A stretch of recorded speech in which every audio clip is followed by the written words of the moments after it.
story you won't see anywhere else. A Muslim scholar says killing homosexuals is the compassionate thing to do. And he's just hours away from speaking at an Islamic center right here in Central Florida. Channel 9's Field Sutton's been trying to find out why the group invited him to Sanford. Off camera, one of the people who is a member here told me that Sheikh Farouk Seskalishfar's speech last night on women's issues was well received and not particularly controversial, but we already know that many people in the Sanford area and around Central Florida are upset about what is coming tonight. Yeah, I'll ask him. Seminole County resident Alan Kornman told Eyewitness News he couldn't believe what a simple Google search turned up about the man speaking at this Islamic center tonight. It's appalling. In fact, it's inciting violence against gays, and I find that reprehensible. Dr. Farouk Seskalishfar lives in Iran, according to his online bio, and he's been condemning homosexuals since at least 2013. Death is the sentence. I mean, look, there's nothing to be embarrassed about this. That death is the sentence. He admits the Islamic death sentence applies in limited circumstances and is not applicable under U.S. law. But he also says the only way gays and lesbians can be forgiven is to die. Well, we have to have that compassion for people. With homosexuals, it's the same. Out of compassion, let's get rid of him now. I asked Reverend Brian Fullwider of the Interfaith Council of Central Florida what he thinks about Seskalishfar's rhetoric. These issues around homosexuality and the crying of it or denouncing of it by religion takes away often from our really important tasks of helping our community. He told me he wishes congregations would focus on helping the poor, the homeless, and the abused instead of persecuting a group that can take care of itself. In Sanford, Field Sutton, Channel 9 Eyewitness News.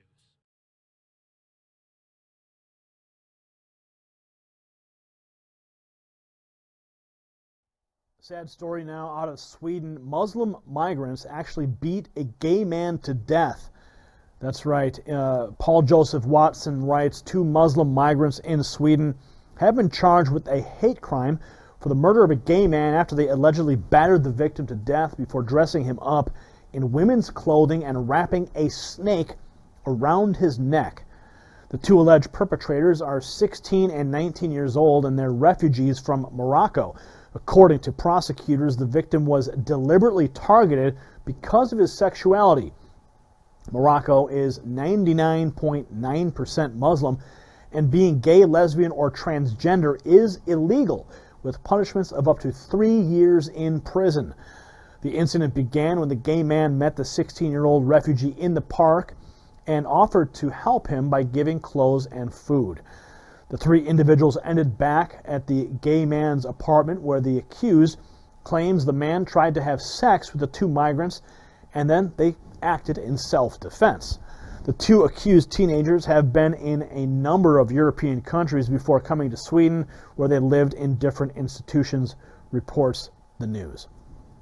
So, still no outcry from the gay and lesbian community here in the United States. Strangely silent on this murder, but it's interesting that this is happening in Europe, as you know, all these migrants are flooding into Europe. So this is just one more case.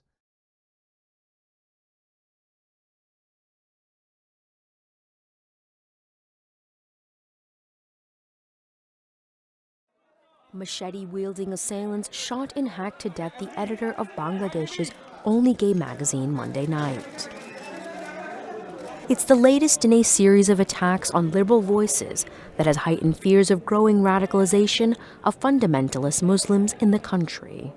Zulhaz Manan and a friend, Mahbub Rabi Tanoy, were killed in Mr. Manan's home in Dhaka, police said. Mr. Manan was the editor of Rupan, which aims to break taboos surrounding homosexuality in a socially conservative country, and formerly was a protocol officer for the U.S. ambassador to Bangladesh. This attack came less than 72 hours after a university professor was killed in a similar fashion. Islamic State issued a statement saying it was behind that assault, according to the site intelligence group which monitors extremist activity. Militants armed with machetes have killed at least 6 secular bloggers and activists in Bangladesh since 2014. Extremist groups accuse them of ridiculing Islam and promoting homosexuality and promiscuity.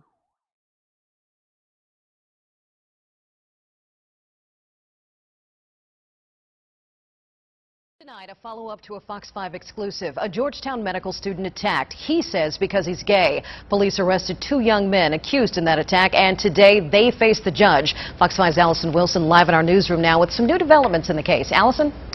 Oh yeah, Sean, a bizarre court appearance. At the end, the alleged ringleader of this attack, Saad El-Orch, jumped up and begged the judge to let him go. But Judge Weisberg said, no, these guys have prior convictions, things like drug possession and assault. El-Orch was on probation in Virginia at the time of the incident. Running from the cameras in shame, parents of one of the men charged with attacking 2 gay men in Georgetown had nothing to say to media. Inside D.C. Superior Court, 19-year-old Saad El-Orch and 19-year-old Abdugader Rudad were denied bond. Police say the pair approached 2 Georgetown University students early Friday morning. El-Orch reportedly asked them if they were gay. The one person said to the other one, I think they're gay, and they asked me, you guys are gay, right? And I happened to say yes. Tuesday, the victim talked exclusively to Fox 5. He didn't want us to show his face, but says El-Orch and Rudad, who are both Muslim, began walking with he and his friend. And El-Orch continued to shout homophobic comments and said if the men were in his country, they'd be stoned to death. Investigators say the victim began walking more quickly to get away, but turned around often to encourage his friend to hurry up. The vodka bottle that they had been drinking out of, the one individual had taken the bottle and struck me across the face with it. I was knocked unconscious. I was laying lifeless on the trail for about 30 seconds. Investigators say El-Orch told his friend Rudad to hit the man, and he did. Police reports show the 2 men were quickly arrested, and investigators say El-Orch then unleashed a rage of racial slurs on officers.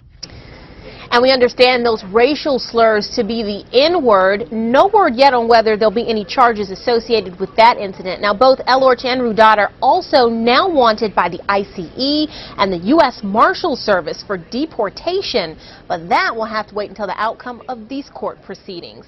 They head back to court on November 12th.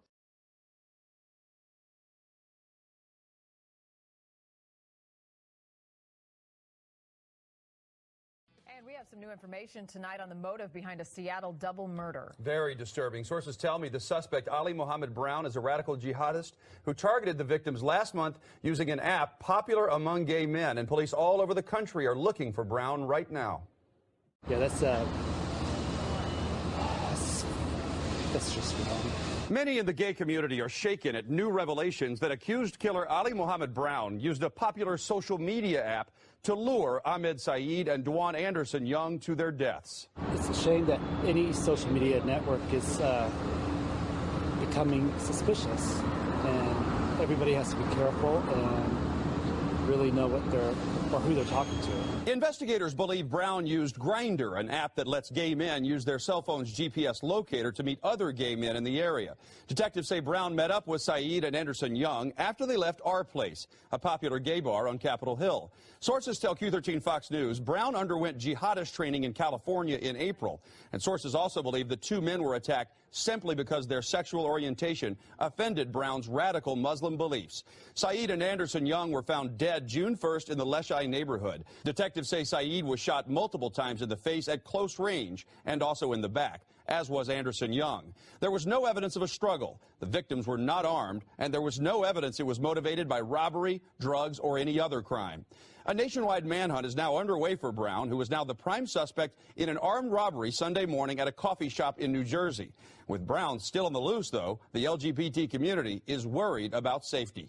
People taking advantage of the internet, taking advantage of people's emotions and their lives, you know, it's not something people should be doing. This is a neighborhood where, you know, people like to be themselves, and being taken advantage of and harassed and beaten and killed is not something anybody signs up for.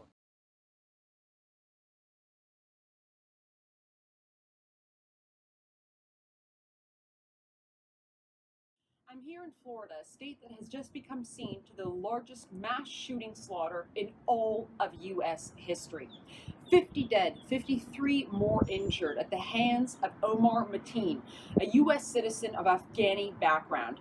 Now, almost as soon as news broke of the massacre in a gay nightclub in Orlando, Twitter elite, as well as politicians and mainstream media, took to social media to try to change the tone about what this massacre was really about. What they said was it was a clear indication of the need for more gun control. So before we go on, let's just put that myth to bed.